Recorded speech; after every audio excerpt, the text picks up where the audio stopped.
안녕하십니까. 닥터 파이낸스 김영환 교수입니다. 지난 시간에 이어서 우리는 공매도에 대해서 좀 더 깊이 있게 공부를 해가고 있습니다. 세 번째 순서가 되겠습니다. 실제 현업에서의 차익 거래가 어떻게 되는가에 대한 그런 한계들에 대해서 여러 가지를 보겠습니다. 실제 현업에서의 차익 거래를 하자면은 세 가지 기본적인 요소를 우리가 생각해야 됩니다. 이상 수익률, abnormal return이라고 그러죠. 벤치마크 대비 얼만큼 수익을 남길 수 있는가. 리스크 다 보정하고 나서도 이렇게 해야 되고, 그죠? 그 다음에 또 이제 이상 수익률이라고 하는 건 베타 이런 걸 다 보정한 다음에 얘기고요. 그 다음에 또 여기서 말하는 또 리스크 또 생각해야 된다는 거는 차익 거래자들이 겪는 리스크가 뭔지 이런 걸 봐야 된다는 거고, 투자 기간, 이제 공매도 기간이 얼만큼 되느냐에 따라서 우리가 공매도를 실제로 쳐도 될지 아닐지 생각해 봐야 된다는 거고요. 일반적으로 다음과 같은 상황 하에서 차익 거래는 EMH, 효율적 시장 가설이죠. 이걸 실현시키는 데에는 덜 효과적이다 하는 건데요. 언제? 첫 번째, 이상 수익률의 기대치가 작을 때. 너무 작으면 굳이 왜 그걸 하겠습니까? 그 다음에는 리스크가 높을 때, 투자 기간 동안에. 리스크의 여러 가지 항목에 대해서 다음 슬라이드부터 말씀을 드리겠습니다. 그 다음에는 차익 거래자들의 투자 기간이 짧을 때. 아까 뭐라 그랬습니까? 이게 대주를 해가지고 빌려가지고 팔았을 때 언제 다시 주식으로 갚아야 된다? 랜덤 타임. 아무 때나 저 사람이 와가지고 주식 내놔 이럴 때 꼼짝 없다는 겁니다. 네. 자, 그 다음에는 또 대주를 했는 사람이 그럴 수도 있고, 또 나의 쩐주가, 이제 내가 헤지 펀드 매니저면은 나의 그러니까 나의 펀드 매니저면은 이 펀드에 쩐주가 있을 거 아니에요. 쩐주가 내 숏 스트래터지, 나의 이 공매도 하는 전략에 대해서 얼만큼 동의를 해주고 참아주느냐 하는 거거든요. 이 사람들이 못 참아주고 그러면은 대주한 사람이 어떻게 하건 말건 간에 빨리 내 포지션을 정리해야 되기 때문에 난감해질 수가 있다는 겁니다. 차익 거래는 실제 현업에서 제약사항이 이렇게 많이 있다 하는 거고요. 차익 거래자들은 이익이 없는데도 뛰어드는 그런 자원봉사자는 아닙니다. 그것을 우리가 좀 명확히 알아야 되겠고요. 공매도자들이 그러면 겪는 위험이 뭐가 있는가에 대해서 좀 여러 가지 말씀을 나눠보겠습니다. 보시면은 노이즈 트레이더 리스크가 처음으로 나옵니다. 두 번째로는 쩐주가 빨리 돈 달라고 요구할 위험 있고요.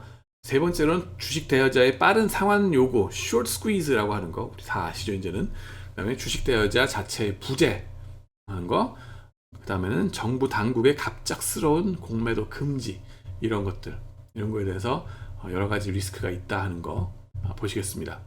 노이즈 트레이더 리스크를 보시면요, 이거는 차익 거래 중에 가격 리스크라고도 하는 건데요. 만약 내재 가치로부터 가격이 괴리되는 것이 노이즈 트레이더들에 의해서 생긴 거라면은 그 괴리가 사라지기는커녕, 그죠? 이 버블이 금방 꺼지는 게 아니라 오히려 더 증폭될 수 있다, 악화될 수 있다 하는 거예요.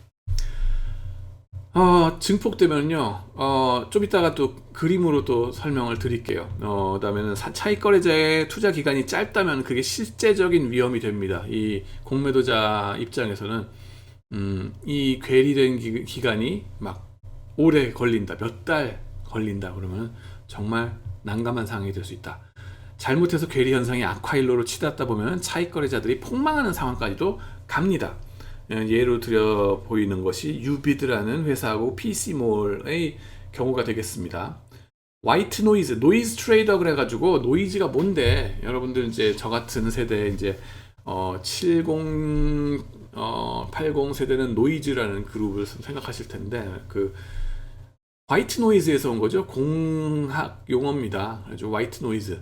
텔레비전 옛날에 키셨을 때 보시면은 지직거리는 거 있었잖아요. 이게 화이트 노이즈라고 합니다. 백색 잡음, 무의미하게 지직거리는 그 소리. 근데 이게 이제 노이즈 트레이더 그러면은, 왜 노이즈 트레이더라고 얘기를 파이낸스에서 하냐면은, 이 노이즈 트레이더들, 잡음 트레이더들이라고 보시면 돼요. 이 가격 형성하고 클리어한 텔레비전 픽처가 딱 나오는 것처럼 클리어한 가격이 딱 찍히기 전까지 이런 노이즈 트레이더들 백날 뭐 해봤자 니네들 잡음밖에 안 돼. 한다는 겁니다. 방송 송출 시그널이 아니에요. 시그널이 딱 잡히면 이렇게 클리어하게 딱 또렷하게 상이 맺히잖아요. 그런 시그널이 아니라 노이즈밖에 제공 못하는, 노이즈밖에 안 되는 그런 트레이더들밖에 안 된다는 무시하는 의미에서 노이즈 트레이더라고 얘기하시면 됩니다. 아무런 의미 없지 하는 의미고요. 노이즈 트레이더라고 하면 저는 이제 생각에 머릿속에 이런 것들이 떠오릅니다. 바닷속에 그 많은 생선들, 근데 작은 생선들을 보시면 돼요. 작은 물고기들 때로 몰려댕기고 막 이러잖아요. 어떤 때는 막 랜덤하게 막 자기들끼리 뭐 한 곳으로 몰릴 때도 있지만 뭐 랜덤하게 막 흩어지기도 하고 막 이러지 않습니까? 뿔뿔이 어떠한 영향력을 제대로 미치지 못할 것 같은 그런 약한 애들인데, 개미죠 말하자면은. 차익 거래자들은 이거에 반해서 제가 이제 마음속에 그리는 거는 상어라든가 뭔가 빅피쉬, 그죠? 커다란 물고기들이라고 볼 수 있습니다. 그래서 이런 작은 잔챙이 물고기들, 노이즈 트레이더들을 잡아먹고 사는 게 차익 거래자들이나 헤지펀드나 이런 기관 투자자들이 아니겠습니까? 하는 생각이 드는 건데, 노이즈 트레이더 리스크라는 건 뭐냐면은 이게 상어가 잡아먹기에는, 자기 아가리로 잡아먹기에는 너무 물고기 떼들의 이 세력이 너무 커. 단기적으로가 아니라 장기적으로도 커요. 그래가지고 오히려 자기네들이 상어가 수세에 몰리는 이런 상황까지 가는 것이 바로 노이즈 트레이더 리스크다 라고 얘기를 합니다. 자, 이런 그림을 저 혼자만 생각하는 게 아니라 벌써 많은 사람들이 이렇게 생각을 합니다. 그래서 노이즈 트레이더 리스크라고 하면 구글에 찾아보시면 이런 그림도 나옵니다. 미국의 사례 PC몰과 유비드라고 했는데요. 이게 뭐냐면은 90년대 말에, 그죠? 닷컴 버블 피어리어드가 있었습니다. 우리가 파이낸셜 크라이시스 겪고서 막 힘들고 그러던 시기, 그 직후인데 닷컴으로 막 뜰 때, 그죠? 테크 스탁 뜨고 막 이럴 때 어떤 게 있었냐면은 PC몰이라는 회사가 있었어요. 상장 회사인데 컴퓨터와 주변 기기에 대한 카탈로그 유통업체였었어요. 그리고 그 주식은 상장돼 있었습니다. 이건 뭐 게임스탑 같은 느낌 안 들어요? 게임 콘솔 같은 거 오프라인으로 팔고 막 이러던 건데, 그죠? 게임스탑 같은 경우는. PC몰은 컴퓨터, 주변 기기 뭐 이런 거 카탈로그 유통업체였다는 거죠. 근데 주식은 상장되어 있었고 소매 아울렛 매장들도 여러 개 가지고 있었다고 합니다. 근데 98년 초반에 PC몰이 주변 기기들을, 컴퓨터 주변 기기들을 인터넷으로 팔기 시작했어요. 얘네들이 가만히 보니까 이거 뭐 카탈로그로 장사하는 것도 있지만은 요즘 그 인터넷이 대세인데 한번 저걸로 한번 몰아볼까 했더니만은 이게 대박이 나는 거예요. 어떡합니까? 대박이 나면은 스핀오프 해야 되겠죠? 지금 LG화학도 뭐 하나 스핀오프 했지 않습니까? 그죠? 그리고 뭐 여러 가지 회사들도 다 스핀오프 대여에 동참하고 IPO 하고 막 이러는데 얘네도 예외가 아니었습니다. 그래서 그 회사는 유비드라는 웹사이트를 개발했는데, 이 사이트 공장에서 나오는 잉여 제품들이나 리퍼비시 제품들, 그죠? 초기 불량품, 중고품 수리해서 신상처럼 만들어 하는 거, 이런 것들을 옥션으로 파는 사업을 했고요. 그래서 유비드를 carve out, 분사 독립하는 건데요. 그죠? 이렇게 해서 98년 12월 유비드 자회사 지분 20%를 상장을 시킵니다. IPO. 80%는 모회사가 갖고 있어요. 그러고 나면 어떻게 됩니까? 모회사의 가치가 지금 이제 이슈가 되는 겁니다. 자회사 가치의 80%보다는 커야 될 거 아니에요. 내가 오너십이 80%인데, 그죠? 헌데 자회사의 시총은 3억 2,700만 달러 정도, 그리고 그거의 80%는 한 2억 6,200만 달러 정도 됐습니다. M자를 제가 썼어야 됐는데 M 1년. 근데 그럼 모 회사의 시총은 얼마였었느냐? 이거보단 커야 될 거 아니에요. 근데 2억 3천 한 300만 달러 정도밖에 안 된 거예요. 그러니까는 괴리가 생긴 거죠. 괴리를 발견한 거죠. 그죠? 왜 이거보다 크지 않고 훨씬 모 회사가 작으냐? 자회사가 버블이거나 모 회사가 저평가됐거나 둘 다이거나 하는 거죠. 그러면 이런 때 투자 전략이 어떻게 되겠습니까? 그러면은 아비트라저들은 자회사를 공매도 하고 모회사를 사서 보유한다. buy low, sell high, 그죠? buy low, sell high 해야 되겠죠? short sell, 그죠? 두 가격이 서로 수렴하기를 기다리면 되겠죠. buy low, sell high and wait. 이렇게 아비트라저들의 전략이 될 겁니다. 전형적인. 근데 얼마나 오래 buy low, sell high, long short을 유지를 하시겠습니까? 하는 게 이슈가 됩니다. 네, 그래서 우리가 이 유비드라는 그 자회사의 가치 곱하기 80%를 하는 거 있죠? 그 모회사가 갖고 있는 지분 가치잖아요. 그거의 가치, 1주당 그 지분 가치가 바로 이 파란색 선으로 나타나는 거고요. 빨간색 선은 그 모회사, PC몰, 그죠? 모회사의 주가입니다. 주가가 이렇게 빨간색으로 낮게 형성되어 있고 자기네가 가지고 있는 지분의 가치는 엄청 높습니다. 아니 도대체 이게 왜 이렇게 수렴하지 않죠? 만약에 요때 괴리가 됐다고 해가지고 지금 요 처음 초장에 보면은 이게 한 25달러 대비 35달러 해가지고 나름 큰 차이가 납니다. 그죠? 그래가지고 바이로 셀 하이 이거 그 자회사를 공매도 치고 모회사를 매수를 했으면은 롱숏 가잖아요. 롱숏 갔었으면은 언제쯤 이익이 났을까? 당장 이익이 났으면 좋겠죠? 당장 이익이 났으면 좋겠는데 하루 이틀 내로 안 갔다는 겁니다. 오히려 시간이 갈수록 그 가격과 가치의 차이가 확 벌어지는 겁니다. 상어 아가리 찢어지는 거죠. 이러면서 그러면서 이것이 피크를 한번 찍고 쭉 내려오는데도 이게 안 닫혀져요. 안 닫혀지면서 이때쯤 가서야 한 6개월 정도 가서야 이것이 일치를 하고 요것이 내려가더라 하는 겁니다. 그죠?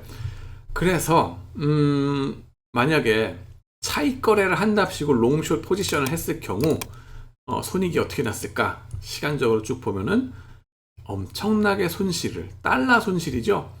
달러 게인 퍼 쉐어 퍼 몰 그랬는데 퍼센트도 아닙니다. 예, 그죠? 아까 여기서 보시면 달러가 20달러, 30달러 여기서 했잖아요. 달러 로스로 30달러 훨씬 넘어갑니다. 그러면서 엄청나게 꽂혀가지고 이 손실을 보다가 한 200% 넘게 손실을 보다가 그것이 만회가 안 되는 상황으로 6개월을 끌다가 다시 이렇게 겨우겨우 올라오는 거 이걸 볼 수 있습니다. 그렇기 때문에 차익 거래로 한다는 것이 그죠? 대단히 위험한 거래가 된다 하는 겁니다. 교과서적인 차익 거래는 사실 리스크 프리 그죠? 무위험 차익 거래를 할 수 있다라는 식으로 교과서적으로 나옵니다만은 실제로 했을 때는 프랙티스에서 봤을 때는 위험천만한 거다. 그렇기 때문에 공매도를 아무나 칠 수 있게 내버려 두는 것은 아니다 하는 겁니다. 100% 넘어가는 거의 손실이죠. 200% 정도 된다 그랬죠. 그 다음에는 3컴과 팜 컴퓨터 그랬는데요. 제 나이 또래 이제 아재들은 또 기억을 하실 겁니다. 뭐냐면은 팜 컴퓨터, 손바닥 컴퓨터 처음 나왔을 때 2000년대 초반에 되게 이제 재밌었잖아요. 핫했었고 팜 파일럿, PDA라고 해가지고 Personal Digital Assistant라고 했었던 건데 이거 아시는 분들, 모르시는 분들이 요즘 학부생들입니다. 자연스럽죠. 근데 이 회사, 요 프로덕트, 이걸 만든 회사가 3컴, 모회사입니다. 3컴이라는 회사는 처음에 사실 시작하기를 통신회사로 시작한 거예요. 그래가지고 이서넷 같은 거를 발명을 했었습니다. 1979년부터 한 2010년까지 있었던 거라고 보시면 되는데, 네트워크 장비 회사라고 보시면 됩니다. 3컴 여기 나왔죠? 그리고 거기서 만든, 사이드킥이라고 보시면 돼요. 취미 삼아 한번 만들어 보자 해가지고 만든 프로젝트인데 이게 대박이 난 거예요. 와우, 대박이 나면 어떡합니까? 이것도 마찬가지로 자회사 손바닥 컴퓨터 이거를 2000년 3월에 분사를 시킵니다. 인적 분할을 하는데 IPO를 시키는 거죠. 그러고 나서 모 회사가 이번엔 지분을 몇 프로? 95%를 소유합니다. 그리고 나머지 5% 갖고서 이제 IPO를 한다 하는 건데요. 3컴 주주들은 1주당 팜 1.525주를 배분받았고요. 팜 값이 주당 100불이면은 3컴 주가는 최소 얼마여야 하겠습니까? 여기다가 1.525를 곱하면 되겠죠. 네, 152.5달러 그래야 되는데 현실은 어땠느냐? IPO 첫날 팜 1주당 가격이 95.06달러가 됐고 그 3컴 1주당 가격은 81.81달러가 됩니다. 81.81. 한참 괴리가 된 거죠. 저평가된 거거나 여기 버블이거나 둘 다이거나 그죠? 몇 개월간 PC몰 유비드와 비슷한 미스프라이싱이 발생했었습니다. 버블이 있었다 하는 거죠. 그죠? 미스프라이싱이라고 이제 아카데믹 용어로 얘기를 합니다. 그래서 이제 노이즈 트레이더 리스크가 이렇게 큰 거다. 위험 요소가 이렇게 크다 하는 걸 말씀드린 겁니다. 차익 거래자가 짧은 투자 기간을 가졌을 때에 겪게 되는 차익 거래의 한계입니다. 만약에 그죠? PC몰 유비드 했을 때 한참 손실을 보고 앉았을 이때에 포지션 클로즈 다운 해라. 그러면은 그 회사 망하는, 그 헤지펀드 망하는 겁니다. 그죠? 그런 위험을 안고서 공매도를 치는 거다 하는 거고요. 이론상으로 돈이 될 법한 거래이지만 쪽박으로 끝날 수가 있다 하는 거고요. 마진콜을 감당할 수 없는 적은 돈으로 시작하면은 큰일 난다 하는 겁니다. 그리고 혹은 헤지펀드 쩐주, 궁극의 투자자가 이 공매도 거래가 결국에는 이익을 가져다 줄 거라는 이해를 하거나 믿음이 있거나 동의를 해주거나 그러지 않으면은 이런 차익 거래 못한다. 공매도 쪽박 찬다. 그렇기 때문에 개미들은 가라 하는 겁니다. 예. 기울어진 운동장? 그런 얘기가 아닙니다. 예, 위험해서 그래요. 물론 개미들이라고 다 같은 개미라고 생각하시면은 안 된다 하는 얘기도 있습니다. 이건 뭐냐면은 이제 미국에서 개미들이 공매도 많이 치는 주식들 이걸 보니까는 훗날에 정말 더 많이 떨어지더라 가격이 하는 연구입니다. 뭔가 안 좋은 일들이 정말 있긴 있더라. 개미들이 공매도 치는 개미들은 선수들이더라 하는 겁니다. 이거 켈리 테틀락의 연구인데요. 폴 테틀락 교수님 여기 또 나왔습니다. 그죠? 미국 주식으로 실증 연구를 한 논문인데요. 소형주 위주로 개미들이 이런 실력을 발휘하더라. 네, 발군의 실력을 발휘하는 개미들이 있습니다. 압구정 미꾸라지 뭐 이렇게 해가지고 많죠. 우리나라도 이제 얘기들 나오는데 그런 분들이 적지 않게 나온다 하는 거고 기관의 공매도를 추종하느냐는 스토리로 설명이 안 되더라 하는 거예요. 이런 실력 있는 개미들은 기관을 단순히 추종하는 게 아니더라. 이들 따라 하면은 연율로 9% 이상의 수익률을 올리겠더라 하는 거 백테스팅으로 보여줍니다. 네, 그래서 그 양반들이 이제 연구한 걸 보시면은 이제 이벤트데이 가로축에 나오는 게 이제 0이 바로 기준 날짜가 되겠습니다. 어느 날짜든지 잡아가지고 그 수천 종목에 걸쳐서 개미들의 공매도량을 쭉 그걸 기준으로 줄을 세우는 겁니다. 공매도량이 가장 많은 주식 그거는 지금 오렌지 다트가 되겠습니다. 오렌지 칼라 요거가 되겠고 그 다음에는 가장 공매도량이 적은 개미들의 공매도량이 가장 적은 거는 지금 빨간색이 되겠습니다. 그래가지고 보시면은 나머지 것들은 그 순서적으로 공매도량이 많은 것부터 점점 줄어드는 건데요. 걔네들이 공매도를 치기 전에 그죠? 그 주식들이 얼만큼 선방을 했는지 꼬라박았는지는 요 부분에서 나오게 됩니다. 보시면은 개미들이 가장 많이 공매도 친 것일수록 보면은 그 직전에 급등 종목이다 하는 걸 보실 수 있고요. 가격 급등 종목일수록 그 공매도를 많이 치는 걸 알 수 있고 그 다음에는 공매도 친 다음에 향방이 어떻게 되느냐 주가가 심대하게 내려가더라 하는 겁니다. 주황색처럼 그죠? 가장 많이 친 공매도를 많이 친 주식이 가장 많이 내려가더라. 특히 개미들이 그죠? 그 다음에는 순서가 쭉 그대로 나오는 거죠. 공매도를 덜 쳤는 것들은 보면 급등도 덜 했었고 추후에 내려가는 것도 덜 하더라 하는 걸 알 수 있고 그걸 쭉 해서 가장 적게 공매도 친 것들은 그렇게 급등한 것도 아니고 끝나고 나서 내려가는 것도 아니더라 하는 걸 볼 수 있습니다. 그래서 이게 Q5-Q1 그랬는데 요거 빼기 요 빨간 거를 하면 요 파란색이 나오는 겁니다. 보이겠죠?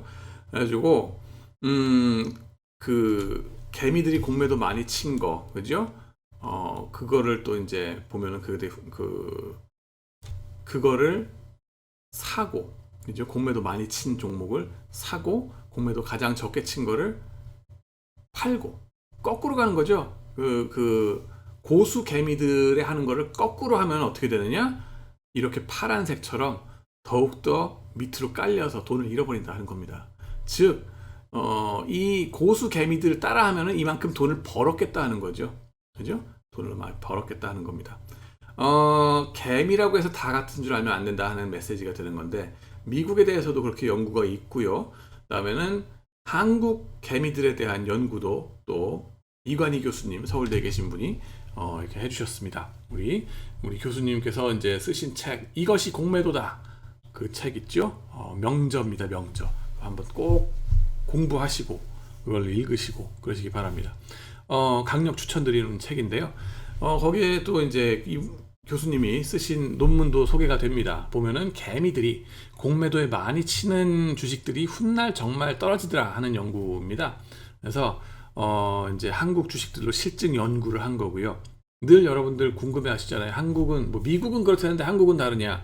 똑같습니다. 사회동포 위아더 월드입니다. 사람 본능 똑같거든요. 아무리 컬처가 다르고 어쩌고 이렇게 해도 경제적 본능이라고 하는 건 똑같습니다. 그렇기 때문에 이런 것들이 이제 밝혀지는 겁니다. 개인들의 공매도가 기간은 짧더라. 공매도 기간이 44% 정도의 공매도가 하루에 클로즈 다운 한다는 겁니다. 하루 내로 짧게 포지션을 가져가고 76%가 일주일 내로 공매도를 청산하더라 하는 거고요. 공매도 기간이 짧은 애들이 더 수익이 높더라 하는 것도 발견하십니다. 재밌는 현상이죠. 공매도 기간이 반대로 그러면 길수록 수익이 별로 안 나더라 하는 겁니다. 왜 그럴까 하는 게 좀 퀘스천이 됩니다. 첫 번째로 이제 가능한 설명은 아마도 단기적인 정보에 강한 것이 개인의 특징이 아닐까 하는 이유도 되겠습니다. 다른 한 가지 가능한 이유는 뭐냐면은 이게 개미들이잖아요. 그러니까는 손실 회피 성향이 아닐까 하는 겁니다. 공매도 치긴 치는데도 얘네들이 손실 회피가 있어요. 그러면 어떻게 해요? 존버해야죠. 지금 돈 잃어버리고 있는데, 공매도 쳤는데 돈 잃어버리고 있다. 빨리 클로스다운 할까요? 아니요, 기다려봐, 나 죽을 때까지 기다려야 돼, 이러면서 계속 처분 효과가 나온다는 거죠. 자, 그래서 아주 재밌는 논문을 이제 발표하셨습니다. 그리고 그러고 나서 이제 질문이 나가는 거는, 미래의 질문들은 그런 공매도 치는 개미들 너희는 도대체 누구냐 하는 건데요. 그거에 대한 연구는 앞으로도 또 이제 해볼 거리라고 생각이 됩니다. 다음 이제 비디오에서는 이제 숏 스퀴즈에 대해서 좀 더 얘기를 같이 해보도록 하겠습니다. 지금까지 또 시청해 주셔서 감사합니다.